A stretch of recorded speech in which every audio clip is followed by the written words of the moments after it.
14 Bannerman Road is where Sarah Jane Smith lived. And 14 Bannerman Road is the name of my podcast about it. This time, The Vault of Secrets, Parts 1 and 2, written by Phil Ford, who has previously written Prisoner of the Judoon and the Doctor Who animated episode Dreamland, as well as basically the entire rest of the Sarah Jane adventures, but those are the episodes that will be relevant here.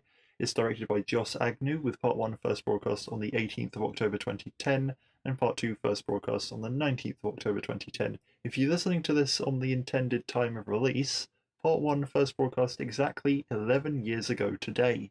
Now, we all know how I feel about Phil Ford's endings, but I'm really excited for this one. I really like Andrew Vax. I remember really liking the Men in Black, the characters, not the films. I haven't seen the films, but let's begin. So we have our 13 Bannerman Road, etc. Of course, we now know that they had to take the genetically engineered boy genius out of the attic because he's no longer there. He's gone off to university in the previous episode, so that's why they recorded that new intro. We kick off with what looks like a derelict stately home. We see from the signs it's a derelict hospital, and there's a lady running around. We first see her foot slam down on a keep out sign as she hops over the fence. It's very dramatic, I like it. When she gets in, an alarm starts blaring in a room and a load of gas spills out of a machine. The lady has a green device that leads her to a wall. The wall slides away, it reveals a vault. In the room with the gas, loads of men in sharp black suits emerge from what I can only describe as tombs. I also say loads of men. It's only 3. It seems like more in that scene, but we find out it's only 3. The lady realizes that she needs 2 green devices, which she calls access discs, to enter the vault. She only has the 1. The 3 men in black suits march up to her. They remove their left hands, revealing what look like laser cannons. The man in the middle says prepare to be incinerated, and the lady makes a run for it, and we roll titles. It's great. It's a very dramatic opening, very enjoyable. The lady appears to twist her ankle while running away. She collapses against the wall, and Andrew Vax pops out of her, declaring human bodies useless. Yes, genuinely didn't see that coming. That's great. That's how we introduce Andrew Vax to this episode. That's brilliant. I love Andrew Vax so much. He looks exactly the same as he did before in his black leather get-up and with his spikes and his CGI tongue. It's brilliant stuff. The men in black march up to the lady. They all have black sunglasses on too. The one in the middle scans her and declares her unconscious and says that the veil is gone and they will find him. And then his eyes glow green beneath his sunglasses. In the attic, in 30 Bannerman Road, Sarah Jane and Clyde are watching a feed from a Mars rover on Mr. Smith. Ronnie runs in, wanting to tell everyone about what her mum has got up to, but they say that it'll have to wait because this requires very specific timing. Luke is also there via video call on the computer in the background. Just before the rover can spot a pyramid on Mars, they get Mr. Smith to hack the NASA feed and cover it up, and Sarah Jane says it's an ancient race that is best left hidden. Now, the TARDIS wiki tells me that this is a reference to Pyramids of Mars, which checks out.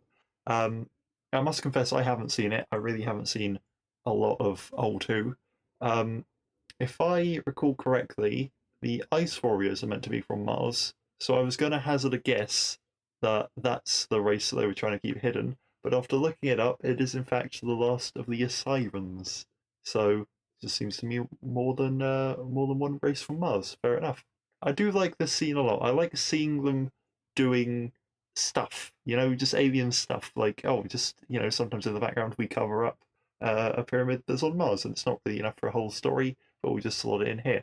Also, quite the CGI budget for that scene to see Mars and the pyramid appearing on it, so go on.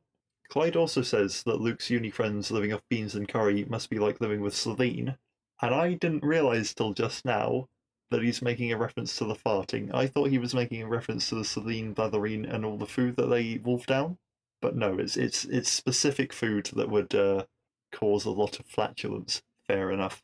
So, now that's all out of the way, Ronnie says that her mum has dragged her dad off to, and we cut to Geeta at the British UFO Research and Paranormal Studies Society, or BURPSS, burps, and she's saying that she's seen aliens.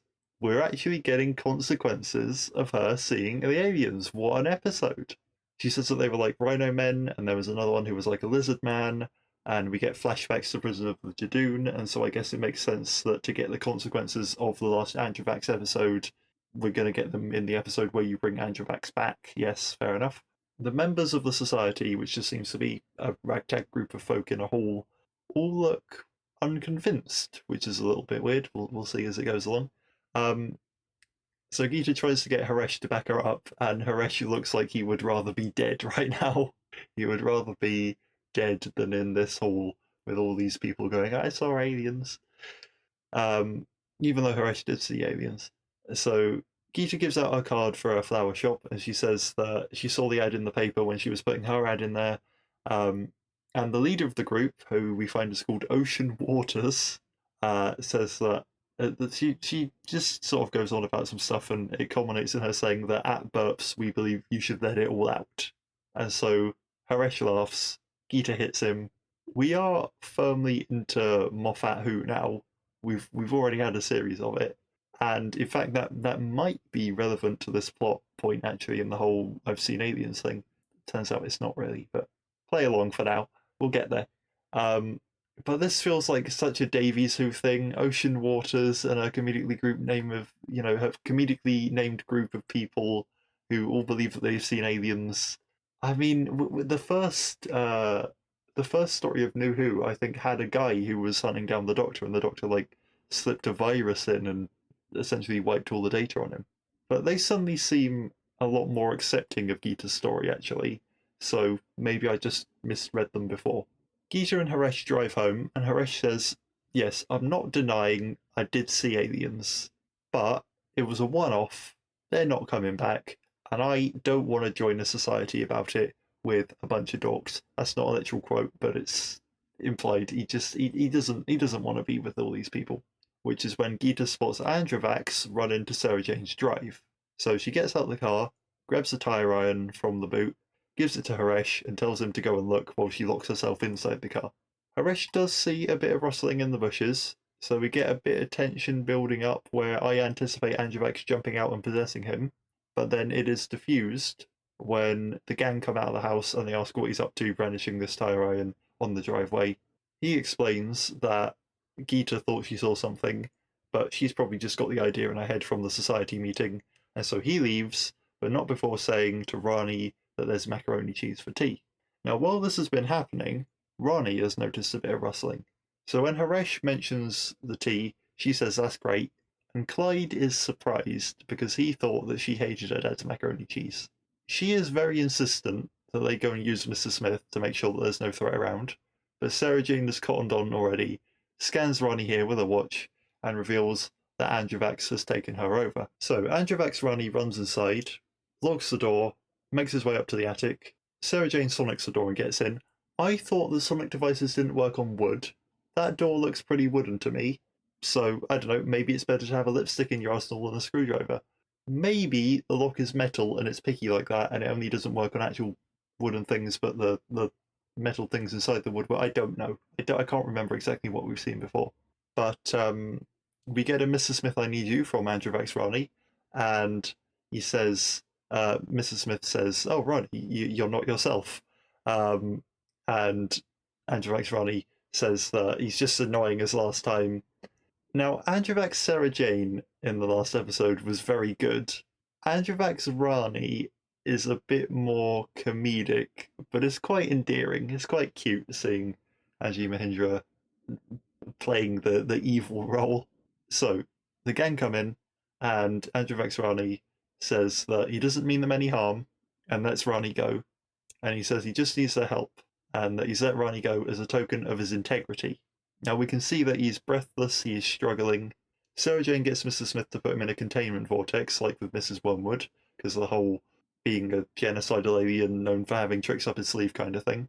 I know that they're suspicious of him now, but I think that he genuinely needs their help, and I have to say that I do enjoy coming up with an enemy and then bringing them back, and this time you have to work together. I think that's quite neat, at least in this episode. Over across the road at Rani's house, Haresh says that he's off to badminton, but he doesn't suppose that Geeta's coming. And then in the most passive-aggressive way, she tells him to enjoy his game because she doesn't imagine that he'll be able to play once the lizard people have made them all their slaves. That is a brilliant line. Once Haresh is gone, Geeta phones up Ocean to talk about the newest sighting. Back in the attic, Androvax says that body jumping gives him a little bit more strength and a little bit more time. And Rani says that when he possessed her, she could tell that he was genuinely ill. Mr. Smith scans him, reveals that he's been poisoned by a swamp viper, It's implied it happened in the prison that the Judoon put him on a swamp world. As far as I'm aware, the Judoon were going to execute him, so I suppose that they didn't particularly care that a Viper got in there before they did. I do wonder why they delayed his execution for so long. My only thought is that they're happy to execute you if they spot you committing a crime, but they didn't actually see him destroying the worlds. I don't know, because Judoon are very trigger happy, but I'm not sure if they have obeyed that law, in the previous episodes where we've seen them. I'm really not sure. I do want to give a shout out to Mark Goldthorpe's performance as Andrew Vax. I think he's great in the role. He says that at his trial, he was informed that before his world froze, 100 of his people were sent out on a ship in cryogenic sleep. They crashed on Earth 40 years ago, and the ship was transferred to a vault. And then in prison, he acquired one activator disk for it, and he needs Mr. Smith to help crack the code for the other. He says that he's destroyed 12 civilizations, but before he dies, he would like to save his own. So, Sarah Jane says, well, I can't really ignore a group of 100 people stuck in a vault that need to be set free. So she sets out with the gang when enter Geeta and Ocean and Minty from Burps. Sarah Jane immediately goes into denial mode, and I love seeing that very much. I love all the... I'm very proud of my begonias, but I didn't realise they were a galactic must-see, all that sort of stuff. It's great. I mean, it's also quite poignant when it comes up at the end, but we'll get there as well. And I do have to note that Androvax dies quicker without body swapping. We've made that very clear, and they've left him in a vortex where he can't body swap. I suppose what else can they do? But that guy, he's on the verge of death. I know he's evil, but Minty pulls out an alien detector, which has the trademark BBC box of wires aesthetic to it. Love it very much. He says that it scans for beta particles because anything that passes through the outer layer of the atmosphere picks them up. I have no idea if that's true, so I'm just going to roll with it. I'm gonna take his word for it. And when the gang raised some fears that it might actually detect Androvax, Sarah Jane sneakily zaps it so that it definitely won't now, and they drive off. They arrive at the derelict hospital. Sarah Jane says that it was an asylum, actually. Not really relevant at all. Doesn't have any bearing on the plot. She says that apparently someone still owns it. She's not really sure who. That also has no bearing on the plot. It's just things to say, I think, while they're walking. And they talk about how the vault entrance might be here, but in order to fit a ship inside, the actual vault itself could be elsewhere, and then they're linked. You know, like how the outside and the inside of a TARDIS are linked, and they're not physically in the same place. You can have your bigger on the inside. It's that kind of deal going on here. She's using her sonic to get through everywhere, zapping all doors and getting through and everything. Ends up tripping a laser, however, which alerts the men in black in their car. The car is a Humber Super Snipe, possibly Series 3 from a quick bit of Googling. Definitely a 60s car, and in black, of course. Looking sleek, looking fancy. It seems like they were driving to 13 Bannerman Road on the hunt for Androvax, and now they're turning back because the vault becoming compromised takes higher priority. The gang find their way into the room where the MIB's tombs are, the kind of tomb-like things that they get, like weird coffin-y type pod cryogenic chamber things. I'm going to call it the tomb room just because it rhymes. It's a big old place with motion-activated lights, tubes hanging down from the ceiling. There's a transmat device that Sarah Jane says it has no power. Ronnie goes to touch it, and then Sarah Jane says no. Let's be real, if it was Sarah Jane on her own, she'd totally touch it. Anyway, I like how all of this looks.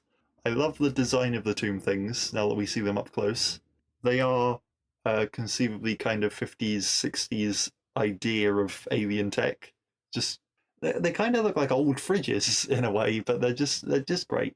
And there are lots of newspaper clippings around that go back to the 50s, all about aliens. We see some of them have the Men in Black on them. One of them is from 1972, and it mentions Ocean Waters being kidnapped, presumably by aliens. Now, sometimes the plot can be pretty silly, but this one is actually really solid, and I like it allows its silly moments to kind of sit on top, like with Burps. For example, the point is Ocean Waters was kidnapped, and then the name is just for fun. It can kind of be anything. It's quite hard to explain, but I'm liking it. There's a lot of stuff in this episode I'm really, really liking. Clyde asks if setting all the frozen Vale free is a smart thing to do. Sarah Jane says that Androvax did terrible things, but that shouldn't condemn his whole species to extinction. This episode is far better at getting that message across, and it's not even its main focus. We should have had this one at the end of Series 3.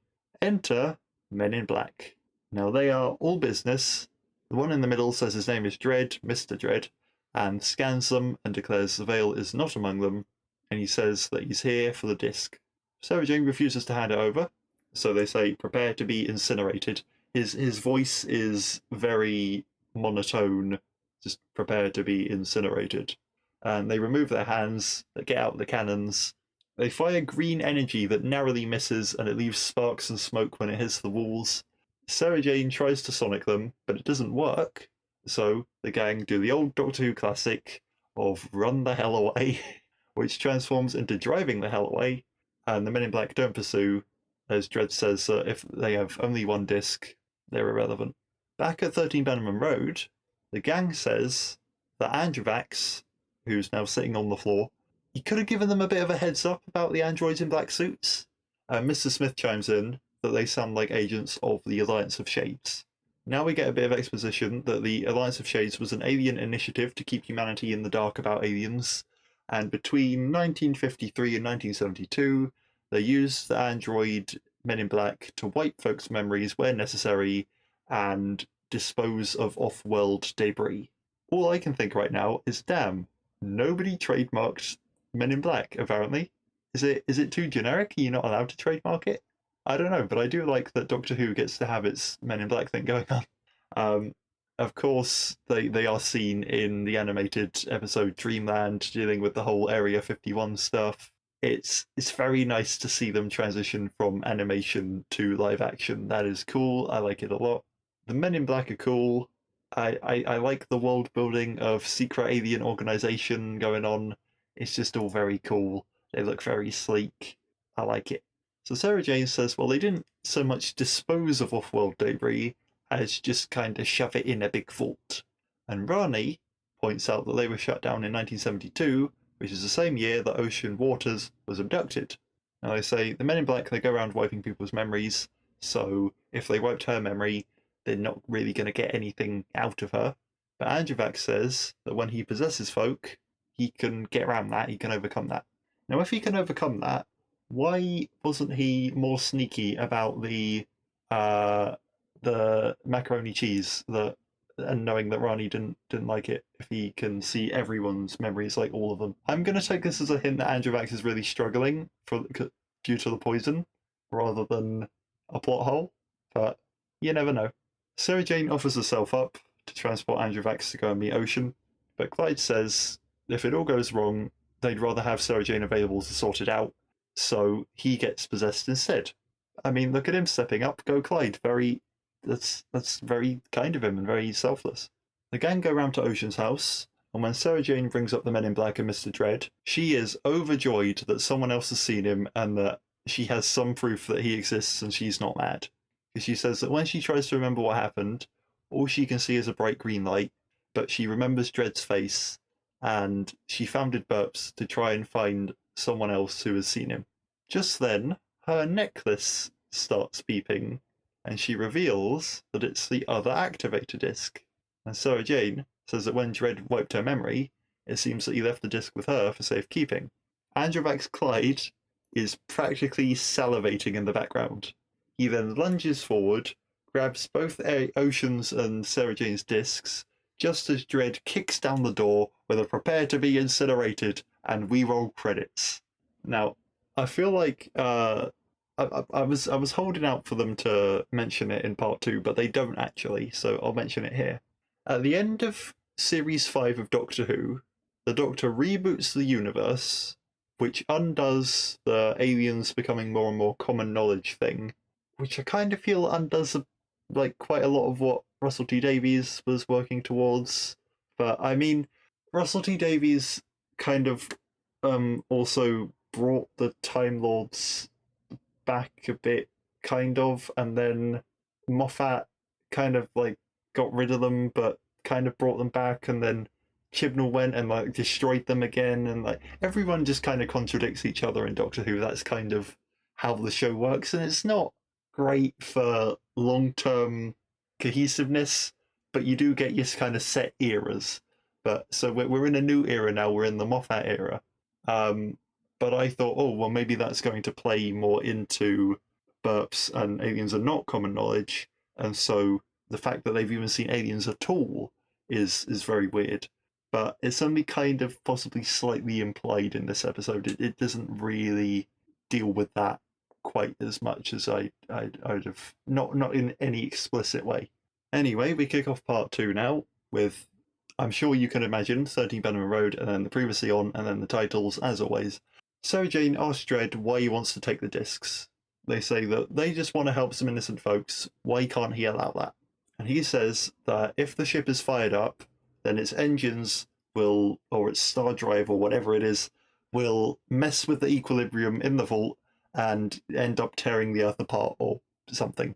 Just there's going to be a big bad thing that happens, and I cannot allow that to happen. While he's distracted, Androvax Clyde runs out the door in time to bump into Geeta, who was on her way to Oceans. It's clear that at this point Androvax needs to switch to a new body to prolong his life, so we can probably guess what's about to happen. He possesses Geeta, and he runs off for the vault. The gang find Clyde unconscious in the street. They bring him round. He relays what happened, and Dredd says that his associates will be waiting at the vault. And Ronnie says, oh my god, they're probably going to kill Geeta. And Dredd seems to consider this appropriate collateral damage in order to save the entire Earth. We can kill one human.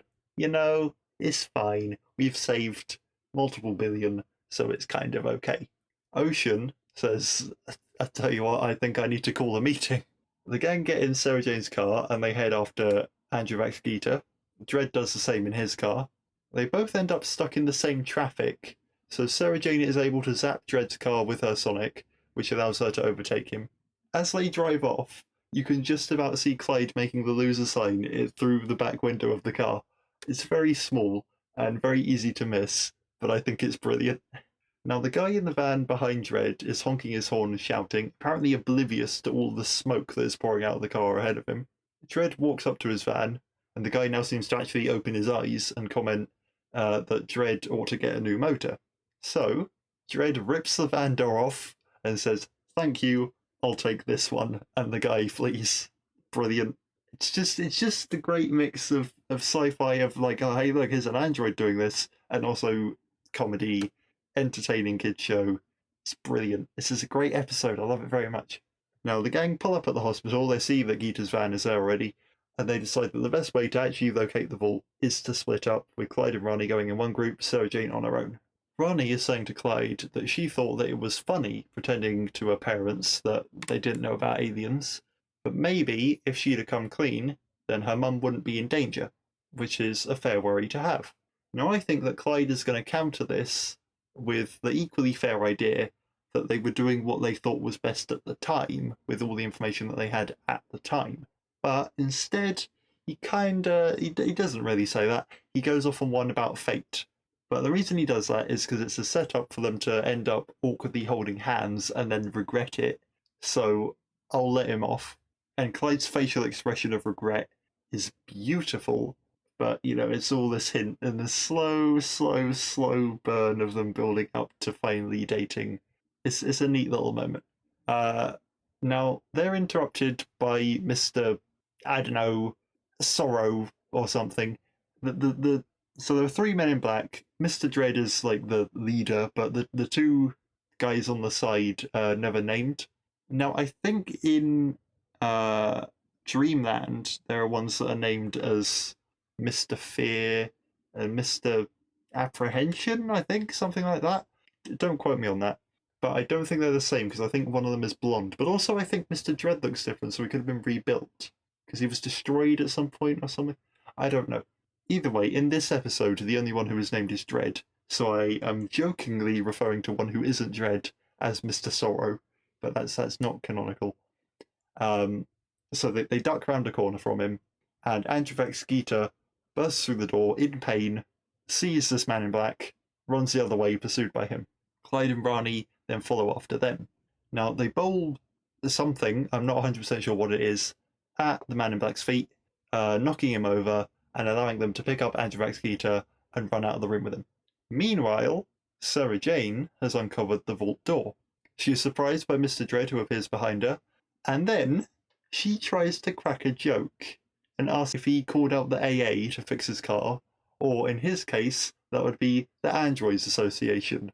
And it actually makes me laugh at the genuine disappointment on her face when she doesn't get a reaction.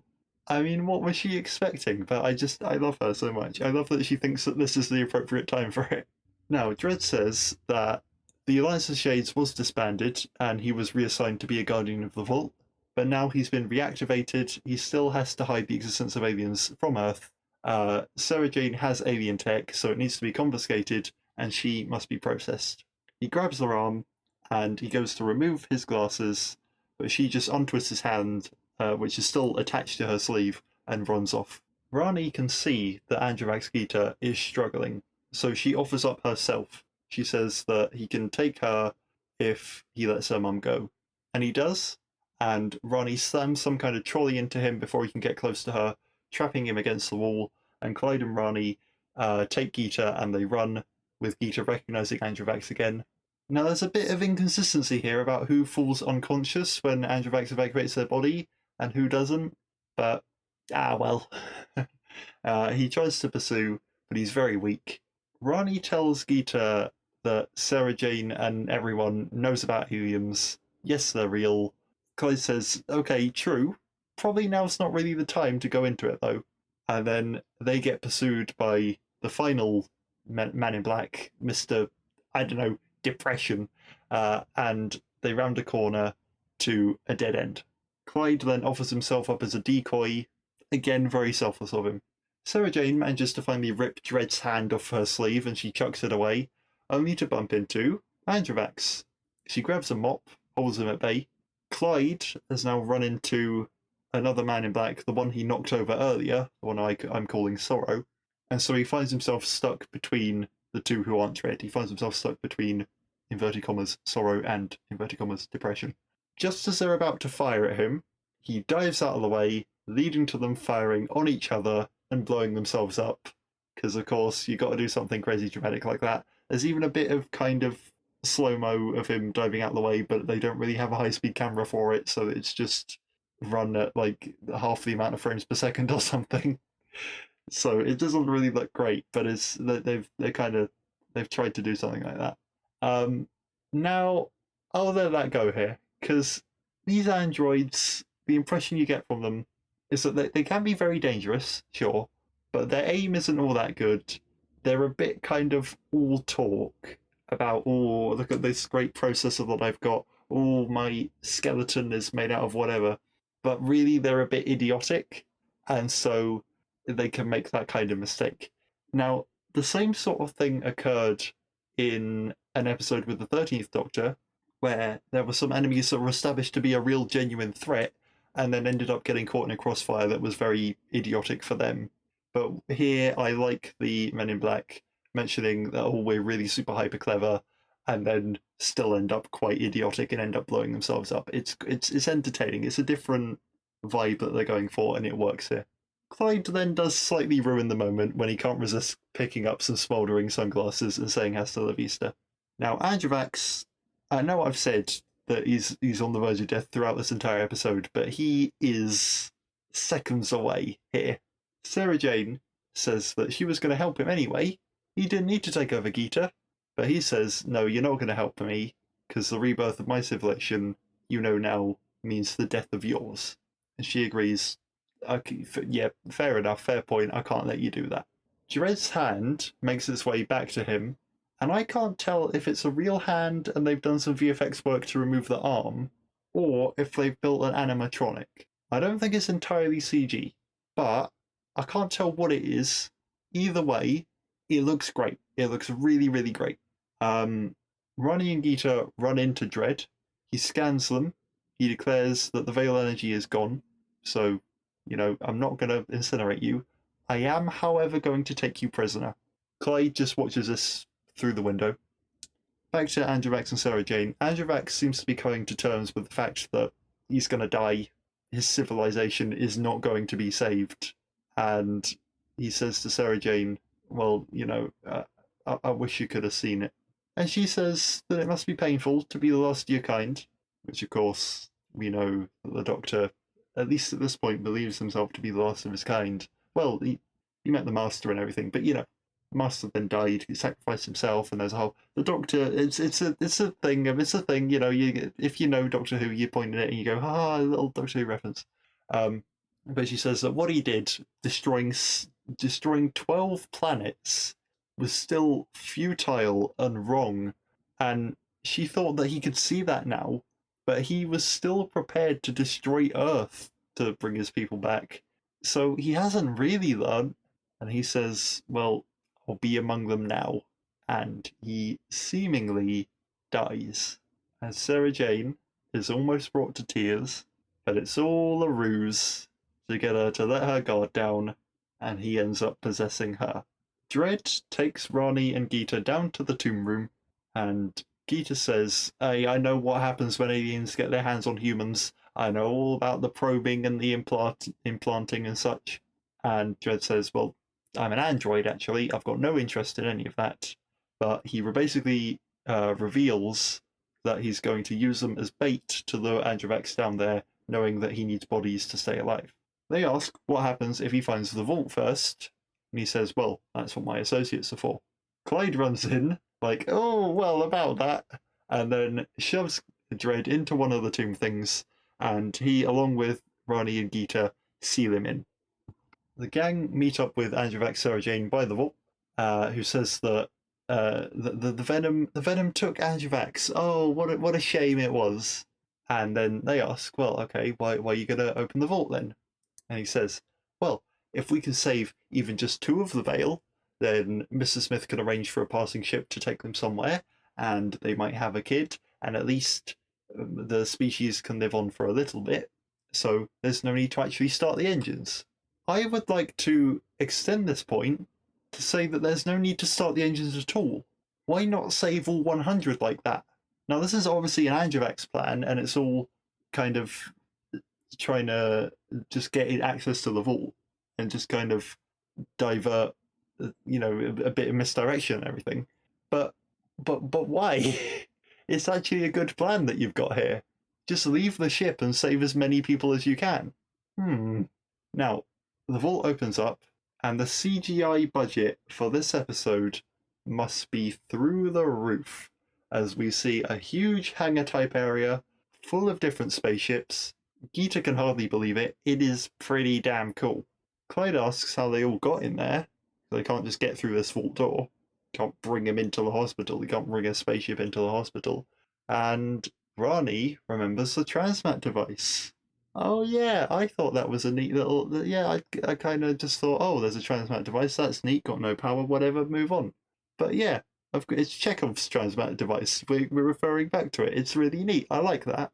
Androvax Sarah Jane collapses, unable to keep up the ruse any longer. Androvax pops back out of her body. He takes one of the discs. He says that destruction and rebirth is the way of the universe, so I guess he just wants to destroy Earth anyway, even though he can save his people and he can start his planet anew. He's just hellbent on destruction now. He wants to make that tally 13. Screw it. Which is like an anti-redemption arc. But at least his motive is clear. His motive, he's just evil. That's all. He's gone too far. He's too evil. He's on the verge of death, and even with that, he doesn't want to be saved. He just wants to destroy.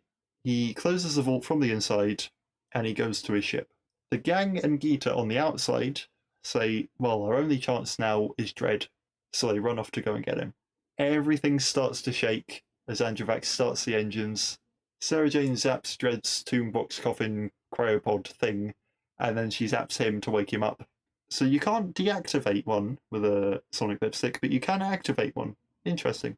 Maybe, I guess, if he's already activated, then he's able to kind of shield against it. If he's deactivated, then he's vulnerable. Maybe. I'll give them the benefit of that doubt. And he says, we got approximately 2 minutes till Earth is destroyed.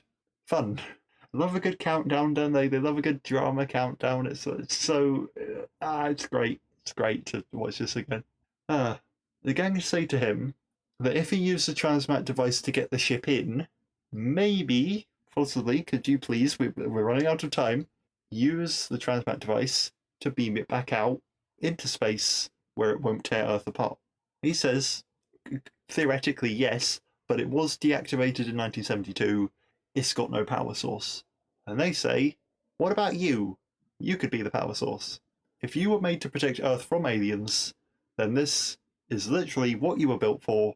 You can't deny that. He plugs himself in. We see the ship shake violently in the vault, and then it appears outside in space. We cut to Andrew Vax, who pushes a button. The ship blasts off, presumably to whichever planet Andrew Vax had in mind for his people to colonize before he dies. He didn't achieve his goal of destroying Earth. His people, we imagine, do get to live on. It's pretty win-win.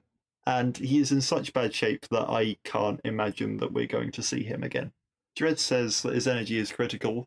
He's used 450 years of power in 2 minutes, and really his battery only had about 500 years of power in it, and it's been about 50 years since he was last charged. So he's running on empty now. And the gang say, well, can you recharge yourself? And he says it's unnecessary. Without both discs, he can't open the vault to hide any more debris. No one else can get in to get any more debris out. So his mission is over. Geeta goes on about all the folk that they've got to tell about this, and Ronnie says that's not how we do things really. But she seems adamant, so I think we can see where this is going. She mentions Ocean, actually, who I'm not going to lie, I did slightly forget about, and Sarah Jane asks Dredd for one last favour. He says that they should all look away. He goes up to Geeta, she turns around, his eyes go green. We cut to her getting out of the car at 13 Bannerman Road, talking about having been on a picnic. Enter Ocean and Minty, or Mulder and Scully, as Clyde calls them. Geeta genuinely doesn't recognise them, and the gang have to play along, but they don't know anything about any Men in Black. No, we have no idea what you're talking about, I'm afraid, Ocean and Minty. What, Men in Black? I don't... Aliens? Well, that's bizarre. Ocean looks so dejected, and she just says, come on, Minty, it's the same old story. The aliens always win. And they walk off. Sarah Jane at least looks a bit regretful. Clyde sums up that the Men in Black are either destroyed or energy depleted. And Sarah Jane says, you know, I've no sympathy for Andrew Vax really, but I do hope that he could save his race. We get another shot of his ship flying out through the stars, and we roll the credits. And despite, for whatever reason, me writing a page fewer notes than usual on this one, I think this episode, this entire two-parter, was absolutely brilliant. This is one that I would really recommend to anyone. I mean, I'm not sure if it's the best episode. I think if you want that emotion and you want to know how much the show can affect you, nothing can beat the Trickster episode with Sarah Jane's parents. But if you want pure sci-fi, if you want what this show is about, and if you think, oh, am I going to like the Sarah Jane Adventures? Which one shall I watch? Which one shall I sort of get a feel for all the sci-fi, all the sort of the comedy and the themes and what the show is really about? This is one of the absolute best.